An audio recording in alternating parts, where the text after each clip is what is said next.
Frères et sœurs en Jésus-Christ, bonjour.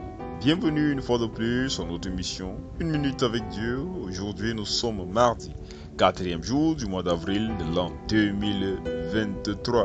Nous rendons grâce à Dieu, nous bénissons l'Éternel vivant, le Dieu créateur du ciel et de la terre, en Jésus-Christ notre Seigneur et Sauveur. Je suis le serviteur Manel.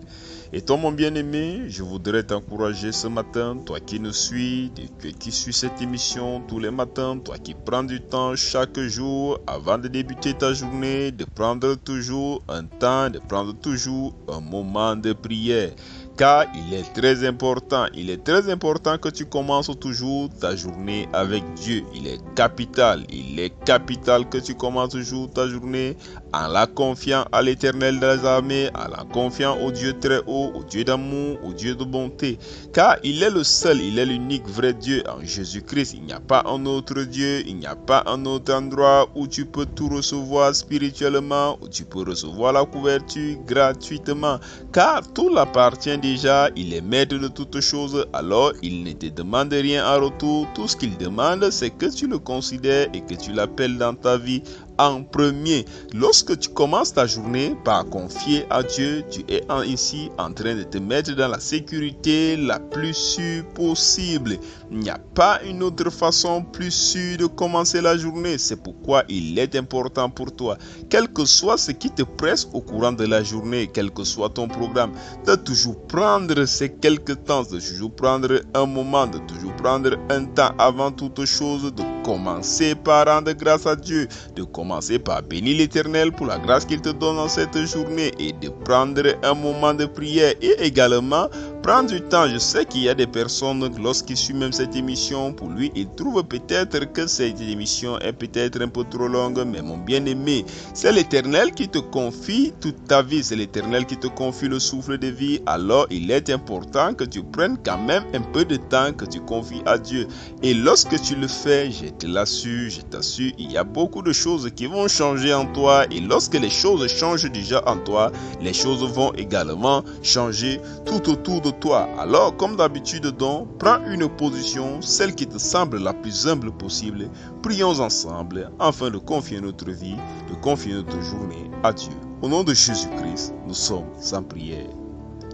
Dieu très haut, Dieu d'amour, Dieu créateur du ciel et de la terre, Elohim Adonai, nous venons devant ta face en le nom puissant et souverain du Seigneur Jésus-Christ. Éternel, nous te bénissons, nous te rendons grâce pour ta main agissante dans nos vies, pour la grâce que tu nous accordes encore d'être comptés parmi les vivants en ce jour. Ô Dieu, ô Maître, Père d'amour, Père de bonté, toi qui nous as confié ce souffle de vie, tu nous l'as confié pour une mission bien précise, Seigneur, mais nous manquons de sagesse, nous manquons d'intelligence afin de comprendre avec certitude, Père éternel, la mission que tu nous enseignes. C'est pourquoi en cette matinée, ô Maître de bonté, aujourd'hui, au nom de Jésus-Christ, nous venons d'une manière particulière t'implorer, Seigneur de Dieu puissant, de prendre autorité dans notre vie, de nous remplir de ton Saint-Esprit, afin de nous confier tout au long, afin de nous conduire tout au long de cette journée, et nous nous confions à toi. Père éternel, guide nos mains, guide nos pas, guide nos pensées, Seigneur Dieu puissant, ouvre nos oreilles, ouvre nos yeux, afin que nous marchions, nous touchions, nous parlions uniquement selon ta sainte volonté. Ô roi d'amour, nous te bénissons, toi éternel des armées, au nom de Jésus-Christ, pour la victoire que tu nous donnes, car au sang de Jésus-Christ, nous déclarons en ce jour que nous dominons sur tout plan de l'ennemi, nous dominons sur tout plan satanique, nous proclamons et nous déclarons toute action diabolique est nulle et sans effet dans le nom puissant et souverain du Seigneur Jésus-Christ. Père éternel, nous te bénissons, nous te rendons grâce car nous savons que, oh Dieu, tu apportes à ce jour dans nos vies notre pain quotidien et que Seigneur Dieu puissant, oh Roi, par la notre modeste voix, au nom de Jésus-Christ, oh Père éternel, tu te souviens, éternel vivant, de tout ce qui crie à toi, tu te souviens d'une manière particulière en ce jour des zones de guerre, tu te souviens d'une manière particulière des zones, Seigneur Dieu puissant, où la famine est sévie, tu te souviens des malades, des opprimés, des affligés, des veufs et des orphelins. Merci éternel Dieu d'amour, merci éternel Dieu puissant, parce qu'en ce jour, tu te souviens des zones de catastrophe et tu apportes ton soutien, tu apportes ta paix, tu apportes ta miséricorde infinie. À toi soit toute gloire, à toi soit tout honneur, par Jésus-Christ, au nom de Jésus-Christ, nous avons prié. Amen. Nous sommes arrivés à la deuxième partie de notre mission. Il s'agit de celle de l'enseignement. Et comme vous le savez, notre partage quotidien, nous sommes en train de partager sur le livre d'Éphésiens. Et hier, nous avons parlé d'Éphésiens, le chapitre 3, le verset 3 et 4.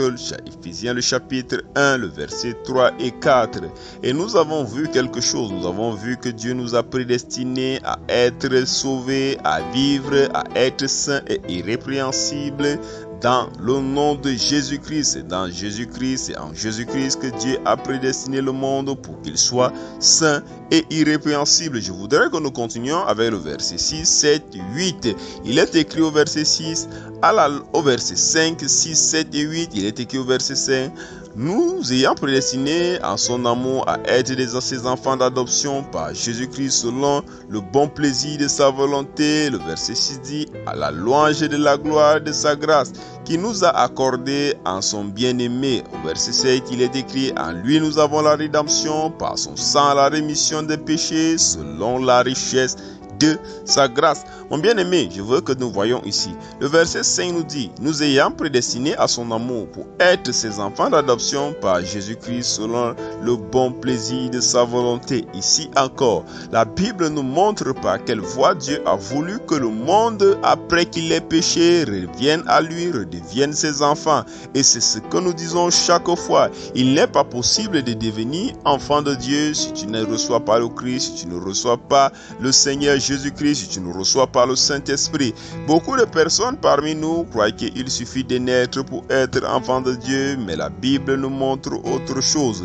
Car lorsque nous sommes nés, nous sommes créatures de Dieu, mais pour que nous soyons enfants de Dieu, il faut que nous recevions le Saint-Esprit. Il faut que nous recevions le Saint-Esprit. C'est ainsi que Dieu a voulu, c'est ainsi qu'il a décidé, et c'est ce que nous dit la Bible qu'il a décidé. Au verset 5, la Bible a dit, ayant été prédestiné à son amour pour être les enfants d'adoption.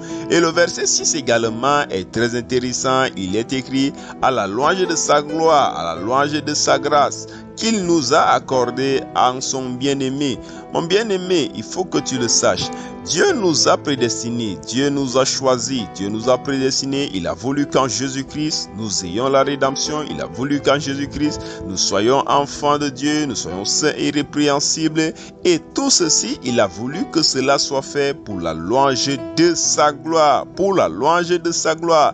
Mais beaucoup d'entre nous, nous nous trouvons dans des situations où nous croyons que nous vivons et que c'est Dieu qui doit se servir à la louange de notre gloire, comme si c'est nous qui l'avons créé et il doit faire ce que nous voulons. Ce que je veux que tu saches ici, c'est que la Bible est en train de te dire que tu as été créé et que Dieu a un plan pour toi, quel que soit l'endroit où tu te trouves, quel que soit ce que tu fais dans ta vie, quel que soit ce que tu es, il faut que tu saches une chose. Dieu a un plan dans sa vie, Dieu a un plan dans ta vie, Dieu a un plan où il veut tirer la louange et où il veut tirer de la gloire. Alors il faut te poser cette question à chaque fois. Et lorsque tu pries, c'est une pensée que tu dois toujours avoir dans ton cœur et une prière que tu dois toujours élever, à savoir appeler l'Éternel des armées. Dis, ô Dieu, ô roi, ô Seigneur, guide mes pas afin que Seigneur de Tout-Puissant, je serve à la louange de ta gloire, afin que ma vie ne soit pas une vie vaine, mais qu'elle soit une vie qui remplit la mission pour laquelle je suis venu. Le verset 7 va nous dire, à lui nous avons la rédemption par son sang, la rémission des péchés selon la richesse de sa grâce. Une fois de plus, la Bible nous fait comprendre que le Seigneur Jésus-Christ n'est pas venu pour t'accuser. Le Seigneur Jésus-Christ n'étant pas venu pour t'accuser, lorsque nous disions tout à l'heure qu'ils nous sont venus pour une mission, pour accomplir quelque chose pour la gloire de Dieu, il faut savoir que le Seigneur Jésus-Christ n'est pas venu donc pour t'accuser, toi qui n'es pas dans ta mission, mais il est venu pour que toi qui es en train de te perdre dans ta mission, il te donne le moyen. Il est comme le chemin celui qui te ramène au bon chemin. Alors, le plus souvent, lorsque nous disons à quelqu'un de mettre ta vie à Christ, lorsqu'on parle de Jésus, lorsqu'on parle de Jésus, les personnes ont comme l'impression qu'on est en train de leur accuser, comment on est en train de leur faire comprendre qu'ils sont trop mauvais, qu'ils ne méritent pas les cieux, alors que le Seigneur Jésus-Christ, et la Bible nous dit qu'il est venu plus tôt pour qu'on te dise cela, pour te faire comprendre qu'il est venu afin que toi qui es dans le péché, afin que toi qui es dans une mauvaise posture, toi qui vis une vie qui n'honore pas Dieu, il est question que tu comprennes qu'il y a un moyen pour toi de revenir à Dieu, quelle que soit ta position, quelle que soit ta situation. Le Seigneur Jésus est là pour toi. Nous allons continuer demain, s'il plaît à Dieu. Shalom.